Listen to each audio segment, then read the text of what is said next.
এরপরে আমার একটি নিজের কবিতা আমি শোনাচ্ছি।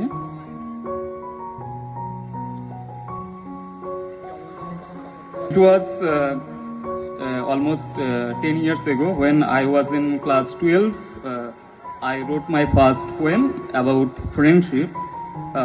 So, বন্ধু বন্ধু মানে ছেলেবেলায় ধুলোয় মাখামাখি, বন্ধু মানে অনেকটা পথ সঙ্গে হাঁটাহাঁটি, বন্ধু মানে স্কুল টাইমে টিফিনে কারাকারি, বন্ধু মানে কিছু কথায় হয়তো মারামারি, বন্ধু মানে পরস্পরের উজাড় করা কথা, বন্ধু মানে সবার মাঝে একটি যেন ছাতা, বন্ধু মানে শরৎকালে কাশফুল তুলে আনা, বন্ধু মানে একে অপরের মনের কথা জানা, বন্ধু শুধু সুখেরও নয় দুঃখেরও পাশাপাশি, বন্ধু মানে কাউকে নিয়ে একটু হাসাহাসি, বন্ধু আমার বন্ধু তোমার বন্ধু সবার মাঝে, বন্ধু ছাড়া এই পৃথিবী অচল হয়ে যাবে।